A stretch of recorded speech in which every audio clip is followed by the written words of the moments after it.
नमस्कार दोस्तों, मैं अनिल कुमार इन्फो शिक्षा चैनल में आप सभी का हार्दिक स्वागत करता हूं।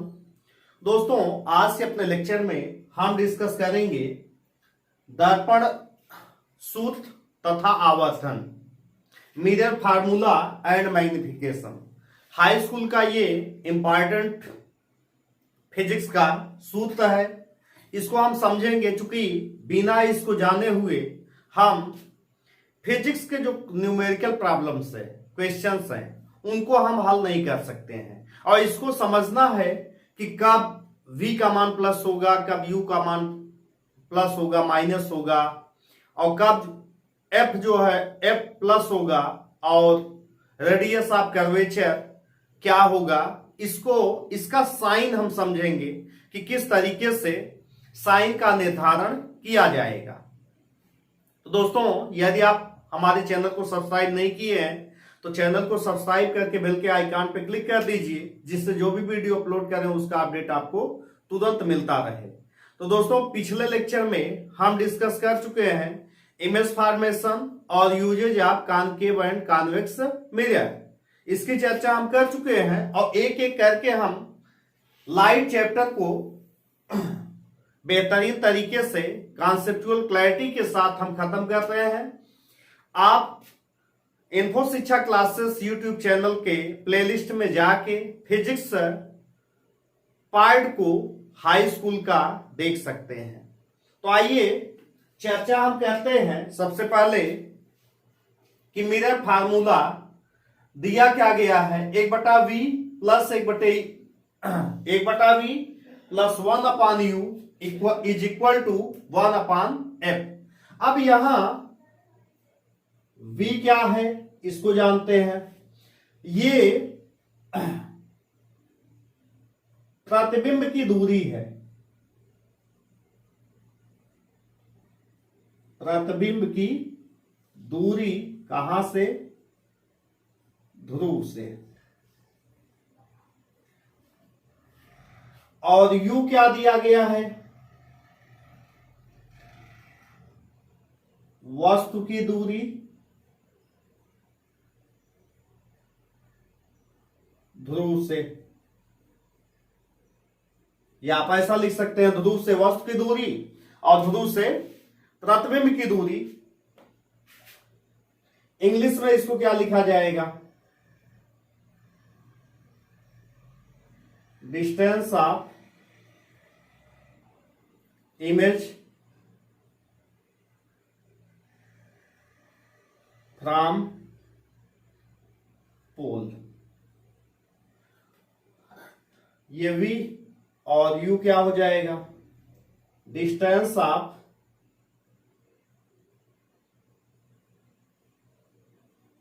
ऑब्जेक्ट फ्रॉम पोल, यानी कि ध्रुव से वस्तु की दूरी और ध्रुव की प्रतिबिंब की ध्रुव से दूरी। इस तरीके से अगला f डिफाइन क्या किया जाएगा, अंग्रेजी में हो जाएगा focal length, focal length of mirror. Mirror में कौन सा, स्फेरिकल मिरर, और इसको हिंदी में लिखा जाएगा दर्पण की फोकस दूरी। तो ये तीनों चीजें क्लियर पॉइंट हो जाना चाहिए, v, u और f। तो यहां पे क्या है, v distance of image from pole, u distance of object from pole, f focal length of the mirror. तो दर्पण की फोकस दूरी f हो जाएगा, v प्रतिबिंब की दूरी, u क्या है, वस्तु की दूरी। ये तीनों पॉइंट अच्छे से दिमाग में बैठा लीजिए। अब इसके बाद हम एक मिरर लेके समझाएंगे। चूंकि स्फेरिकल मिरर में दो मिरर हमने पढ़ा है, कौन सा, एक कॉनकेव और एक कॉन्वेक्स। कॉनकेव और कॉन्वेक्स मिरर के बारे में आपको यह पता हो जाना चाहिए कि u क्या होगा, v क्या होगा और f क्या होगा, इनके साइन चिन्ह समेत आपको समझना है। चलिए यहां से एक हम ये कौन सा मिरर, एक यहां पे कॉनकेव मिरर का फॉर्मेशन कर दिया गया। अब कॉनकेव मिरर का फॉर्मेशन करने के बाद इसका क्या बनाना है, प्रिंसिपल एक्सिस। प्रिंसिपल एक्सिस यानी कि मुख्य अक्ष। तो प्रिंसिपल एक्सिस यहां इसका पोल हो गया, यहां इसका सेंटर ऑफ कर्वेचर यानी कि ध्रुव और वक्रता केंद्र, और इसका हाफ आधा क्या हो जाएगा, फोकल लेंथ हो जाएगा। अब एक ऑब्जेक्ट यहां पे लेकर के हम इसका इमेज फॉर्मेशन कर देते हैं, जिससे आप अच्छे से इसको समझ जाइए। एक ऑब्जेक्ट यहां ले लिया गया और ऑब्जेक्ट क्या है, ए बी है। ए बी ऑब्जेक्ट अगर लिया गया तो इससे मुख्य अक्ष के पैरेलल समांतर चलने वाली किरण दर्पण पे पड़ने के बाद कहां से होके पास करेगी, फोकस से।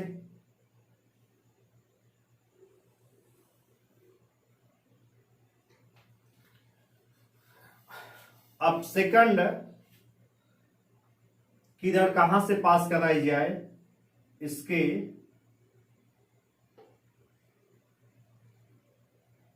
प्रकाशिक केंद्र से। इस दर्पण को और आगे बढ़ा देते हैं और इसको इधर। अब यहां से आप समझ सकते हैं कि ये जो प्रकाशिक केंद्र से किरण आती है वो उसी पे वापस चली जाती है, और ये इस तरीके से इमेज यहां पे बन जाएगा जहां दोनों ये किरणें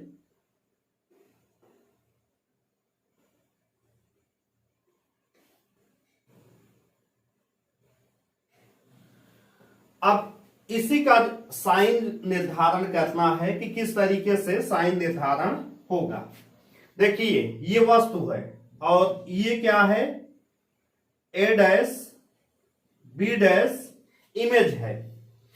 तो हमेशा दूरी मापन कहां से किया जाएगा, दूरी मापन का काम हमेशा पोल से किया जाता है।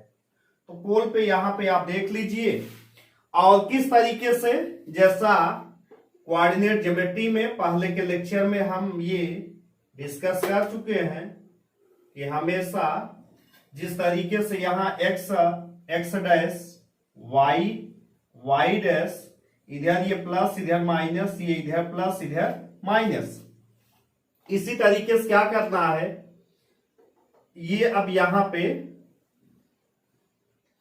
वस्तु है तो ये दूरी क्या हो जाएगी, u। ठीक है, लेकिन u इस कॉनकेव मिरर के लिए क्या हो जाएगा, u का मान क्या होगा, -u होगा। इसलिए जब भी क्वेश्चन में u प्रयुक्त करना है तो यहां माइनस साइन लेकर के हम इसको सॉल्व करेंगे। अब v का मान इसके लिए देखते हैं, वस्तु यहां पे है, इसका मतलब यहां से यहां तक की दूरी हम क्या करेंगे, v से डिनोट करेंगे। लेकिन v पॉजिटिव होगा कि निगेटिव होगा, आप यहां से देखिए पोल पे अगर ऐसे मान लिया जाए तो ये इधर पड़ेगा, v भी क्या हो जाएगा, -v होगा। अब इसके बाद f जो है देखना है, फोकल लेंथ। फोकल लेंथ भी अगर यहां से आप देखेंगे तो यहां से अगर ऐसे आप यहां तक देखिए तो ये किधर पड़ जाएगा, ये हो जाएगा f।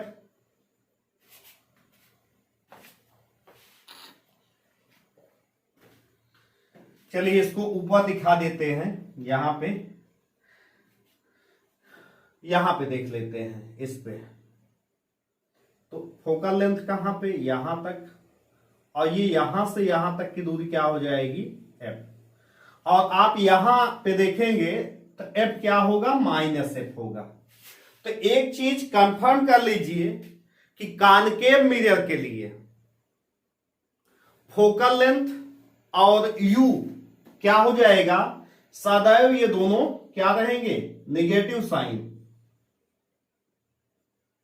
निगेटिव यानी कि ऋणात्मक। और v का मान केवल एक केस में प्लस होता है। कब प्लस होगा ये जानते रहिएगा, जब ऑब्जेक्ट फोकस और पोल के बीच में होता है। तो अब आपको जब भी कॉनकेव मिरर दिया जाएगा प्रश्न में, तो सीधे सीधे आपको क्या समझना पड़ेगा कि यहां पे क्या लेके चलना है, चिन्ह इस तरीके से, यू सदैव माइनस, एफ ऑलवेज निगेटिव, और v का मान सारे केसेस में प्लस माइनस होगा, एक केस में पॉजिटिव होता है। तो केस आप इमेज फॉर्मेशन वाले पार्ट से सीख सकते हैं।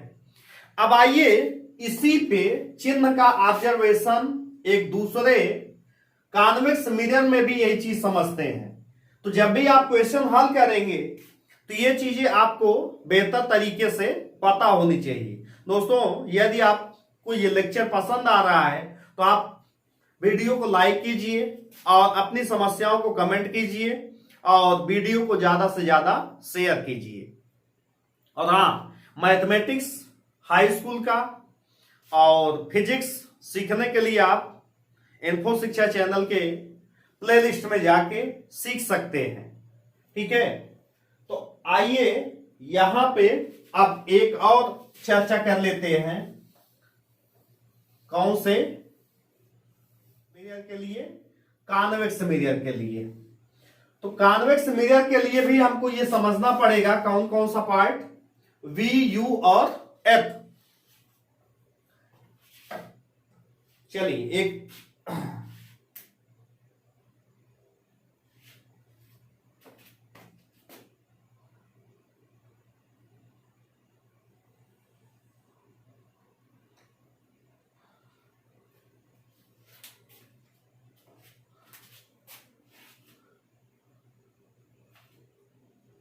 ये क्या है, इनर साइड इसका पॉलिश है, और ये इसका क्या है, यहां पे C है, और एक इसका प्रिंसिपल एक्सिस खींच दे, इसके बाद इसका पोल बना देते हैं। और भाई आप यहां से देख सकते हैं ये इसका P है, और यहां पे इसका क्या हो जाएगा, हाफ दूरी पे फोकस हो जाएगा। मान लीजिए एक ऑब्जेक्ट यहां पे रखा गया, और ऑब्जेक्ट क्या है, प्रिंसिपल एक्सिस पे ऑब्जेक्ट है AB। ठीक, अब यहां से क्या किया जाए, एक तो यहां पे प्रिंसिपल एक्सिस के मुख्य अक्ष के समांतर किरण चलेगी, और लेकिन मिरर से टकराने के बाद क्या हो जाएगी, ये वापस लौट जाएगी उसी मीडियम में। लेकिन प्रतीत क्या होगा, ये फोकस से पास हुई है यहां पे। अब सेकंड रे क्या है, इसको हम कहां से, इसके सेंटर ऑफ कर्वेचर से लेके आएंगे, और इसको डॉटेड लाइन से करते जाएंगे। तो यहां पे देख सकते हैं ये लाइन ऐसे गई, प्रकाश किरण ऐसे लौट आई, जहां दोनों किरणें काट रही हैं यही इसका इमेज हो जाएगा, और इमेज क्या हो जाएगा, A' और B'। अब आपको यहां पर दूरियां कहां से मापना है, दूरियां यहां पे मापने का वही होगा कि पोल से। अब देखिए वस्तु कौन सा है, AB। तो AB का दूरी मापने के लिए यहां से आप देखिए, ये दूरी यहां से क्या हो जाएगी, ये U है, और निर्धारित कर देते हैं। प्रतिबिंब कहां पे है, यहां पे। यहां होने का मतलब इस पे ऐसे कर दीजिए, पोल से मापेंगे तो ये दूरी v हो जाएगा। और फोकल लेंथ क्या कौन सा है, ये है, तो फोकल लेंथ थोड़ा सा इससे दूर, ये दूरी क्या हो जाएगी, f हो जाएगी। अब आपको इसका साइन का निर्धारण करना है, चिन्ह का। ध्यान रखिए, पोल को एक्सिस मानते हुए इसके इधर और इसके इधर दूरियां देखिए। तो जब यहां से पोल से वस्तु की दूरी इधर मापी जाएगी तो ये एक्स एक्सिस पे इधर इधर की तरफ आ रहा है। इसका मतलब u क्या होगा, u होगा निगेटिव, यानी कि ऋणात्मक। अब एक चीज और देखिए, u निगेटिव, v क्या है, पोल से इस साइड पड़ रहा है, तो v क्या हो गया, v हो गया पॉजिटिव, यानी कि धनात्मक। और f क्या होगा, f इसके लिए इस पोल से इधर, इसका मतलब ये भी क्या हो गया पॉजिटिव, यानी कि धनात्मक। तो आप ये चीज क्लियर कीजिए कि अभी आपने कॉनकेव मिरर के लिए f क्या पढ़ा है, निगेटिव पढ़ा है, लेकिन जब कॉन्वेक्स मिरर आएगा तो ये क्या हो गया, पॉजिटिव हो गया। और एक चीज हमेशा अपने दिमाग में बैठा लीजिए कि u इज ऑलवेज निगेटिव, चाहे वो आपका कॉनकेव मिरर हो चाहे कॉन्वेक्स मिरर हो, उत्तल अवतल दोनों दर्पण के लिए u का मान क्या होगा, निगेटिव होगा। क्योंकि आप जानते हैं कि वस्तु को जब भी रखना है तो वस्तु किधर रखी जाएगी, लेफ्ट हैंड साइड में, मिरर के लेफ्ट हैंड साइड में। इसलिए u चाहे क्वेश्चन जो हो, कॉनकेव मिरर का हो कॉन्वेक्स मिरर का हो, आपको u का मान क्या रखना है, u का मान सदैव रख देना है निगेटिव। ठीक, v का मान बदलता रहेगा, प्रतिबिंब की दूरी किसके अनुसार, जैसा इमेज फॉर्मेशन होगा उस तरीके से बनता रहेगा। और एक चीज हमेशा ध्यान दीजिए कि जब आप कॉन्वेक्स मिरर में v के लिए पोजीशन पढ़े हैं प्रतिबिंब, तो प्रतिबिंब हमेशा वर्चुअल बना है, ठीक है, और इरेक्ट सीधा बना है। इसका मतलब हमेशा प्रतिबिंब कॉन्वेक्स मिरर में इधर ही बना है, तो v का मान सदैव पॉजिटिव होगा कॉन्वेक्स मिरर के लिए। तो इस तरीके से साइन आप समझिए। अगर ये चीज नहीं समझ पाते हैं इसका निर्धारण करना चिन्ह का, तब आप क्वेश्चन को नहीं हल कर सकते हैं, और सबसे बड़ी दिक्कत यहीं पे आती है। स्टूडेंट जब भी हल करते हैं क्वेश्चन, इसी में सबसे बड़ा प्रॉब्लम होता है, प्लस माइनस में। और एक जगह अगर चिन्ह आपने गलत किया तो आंसर क्या हो जाएगा, गलत हो जाएगा। तो अब चिन्ह का निर्धारण, साइन का निर्धारण करने के बाद डिटर्मिनेशन, हम किस पे चलते हैं, मैग्निफिकेशन पे चलते हैं। मैग्निफिकेशन समझ लिया जाए तो ये पॉइंट जो है समझ में आ जाएगा। अब यहां खुद कह रहा है कि मैग्निफिकेशन है क्या, आवर्धन है क्या। इसका मतलब देखिए, height of image upon height of object. इसका मतलब वस्तु प्रतिबिंब की ऊंचाई किसी दर्पण द्वारा बनाए गए प्रतिबिंब की ऊंचाई और वस्तु की ऊंचाई के अनुपात को ही उस दर्पण का आवर्धन कहा जाता है। तो magnification is the ratio of height of image and height of object and it is denoted by m। ठीक है, तो इसको किससे हम डिनोट करते हैं, m से, चूंकि आवर्धन का पहला लेटर क्या होता है, m होता है। अब m बराबर क्या हो गया, h डैश अपॉन h, यानी कि प्रतिबिंब की ऊंचाई बटे वस्तु की ऊंचाई। और यहीं से इसको एक टर्म में और लिखा जाता है कि m बराबर h डैश बटे h बराबर माइनस v अपॉन u। तो ये फार्मूला भी कई जगह पे कई बार सीधे सीधे m बराबर ये फार्मूला हम प्रयोग करते हैं, और कई बार इन दोनों की हम समानता जो है करते हैं। और एक चीज और जानिए कि v और u के मान जैसा साइन होगा उसी अनुसार रखा जाएगा। और एक चीज और ध्यान रखिए, अगर m की वैल्यू पॉजिटिव आती है तो इसका मतलब इमेज क्या होगा, वर्चुअल बनेगा। वर्चुअल का मतलब प्रतिबिंब आभासी बनेगा। और अगर m की वैल्यू निगेटिव आ जाए, इसका मतलब क्या हो जाएगा, रियल बनेगा। तो अब आपको यहां पे इस तरीके से जैसे जैसे हम सवाल हल करेंगे उसके अनुसार, अब नेक्स्ट लेक्चर क्या होगा मेरा कि इस पे आधारित, इस सूत्र पे और इस सूत्र से संबंधित जितने क्वेश्चन हैं उनको हम डिस्कस करेंगे, चाहे एग्जाम्पल हो और चाहे क्वेश्चन हो। जब क्वेश्चन हल किया जाएगा तब आपको बेहतर तरीके से समझ में आएगा। तो अपने अगले लेक्चर में क्वेश्चन का टर्न होगा और आप इस लेक्चर को समझने के बाद क्वेश्चन को समझने की कोशिश कीजिए। तो दोस्तों, इस तरीके से आप हमारे चैनल से बने रहिए और ज्यादा से ज्यादा लोगों में वीडियो शेयर कीजिए, जिससे जो हमारे चैनल का गोल है वो पूरा हो पाए। अपने नेक्स्ट वीडियो में हम दोबारा मिलते हैं, तब तक के लिए नमस्कार।